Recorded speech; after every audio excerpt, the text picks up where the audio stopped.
محدش شاف هناء يا جماعه. انت شفت هناء؟ يا هناء يا حمزه، انت فين يا هناء؟ هناء يا جماعه دلوقتي بتلم ال 3 مليون جنيه عشان تدفعهم للنادي الاهلي. الطب الشرعي امبارح اثبت صحه توقيع بنت هناء حمزه للنادي الاهلي. وهنا يبقى السؤال ليك يا هناء، وانت بتحاربي او بتحاولي تعادي وتقفي في وش النادي الاهلي، ما كنتيش عارفه قيمه النادي الاهلي واللي انت المفروض تبقى عارفاه انت وبنتك؟ حاولت تبتزي الاهلي واداره الاهلي والعمري فاروق انت وبنتك في اكتر من لقطه. لما الاهلي كان يروح يرفع لقب في الطايره انت بتبقي واقفه الحزن مالي عينيكي ووشك، ومش عايز اقول كلمه تانية. لكن لما الزمالك يرفع لقب السنه اللي فاتت كنت اكتر واحده سعيده، وبالاحضان يا مرتضى انت واحمد مرتضى. بنتك ريالت هي واصحابها على المليون اللي بعتها احمد مرتضى. قصه ان انا هديكي اول موسم كاش طبعا انت عارفه، وقصه انك انت تطلعي مع هاني حتحوت وتبتزي الاهلي وجمهوره وادارته وتتهم الاهلي بالتزوير. لا، ده انا بطالب الاهلي وادارته برفع قضيه على هناء اللي هي نائب رئيس الاتحاد المصري لكرة الطايرة هي وبنتها بالتشهير ويعني والسب والقذف واتهام النادي الاهلي بالتزوير. النهارده الطب الشرعي بيقول الاهلي ما علوش اي حاجه، لان البنت وقعت بشكل رسمي وصورها موجوده يا جماعه وهي بتوقع مع العمري فاروق. لكن انت عشان بصرم، والصرم صدقني انت استفدتي في الفتره الاخيره ان هو طول.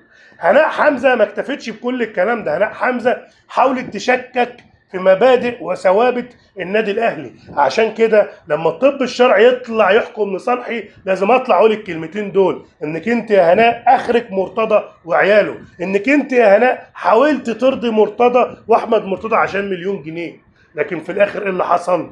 هتوطي وراسك في الارض وانت نائب الاتحاد المصري لكره الطايره وتدي 3 مليون جنيه للنادي الاهلي. النادي الاهلي اللي عملك وعمل بنتك، النادي الاهلي اللي بنتك من بعده اصابات وبلاوي ولسه اللي جاي اكتر، عشان النيه مبيته. النيه بتاعتكم انتوا يعني بتاعتكم كلكم كاتحاد طايره والزمالك نيه سودا. انت فرحت بالبطولات للزمالك وكانك رئيس نادي الزمالك، وزعلتي لفوز الاهلي بالبطولات وكانك برضه رئيس نادي الزمالك. انت الحزن اللي كان بيبقى على وشك وكأن عليك غضب ربنا والاهلي بيرفع بطوله كان واضح جدا.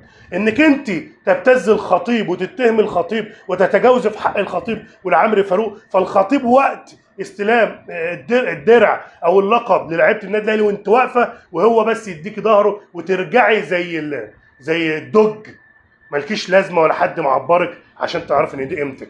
فالنهارده الطب الشرعي بيقول لك انك انت مزوره ولازم تتحاسبي، وانك انت طبيعي ما تبقيش موجوده كنائب لرئيس الاتحاد المصري لكره الطايره. ده طبيعي لانك انت مزوره او اتهمت نادي بالتزوير وشهرت بيه وشككت في مبادئه وقيمه، وكمان اخطات في حق العمري فاروق انت وبنتك على السوشيال ميديا. فاصبح الواقع لينا انك انت تتحاسبي رجاء من اداره النادي الاهلي ان هي تسلك كل الطرق القانونيه من اجل حق النادي الاهلي. وهنا انا بقول حق النادي الاهلي، انتم عايزين تسيبوا حقكم انتوا احرار. انت تم التجاوز في حقك يا عمرو يا فاروق، انت ومرتجي كلكم وحتى العوضي كمان. لكن حاليا اللي يهمني حق النادي الاهلي، كون انك انت كشخص بتفرط في حقك دي مش بتاعتي.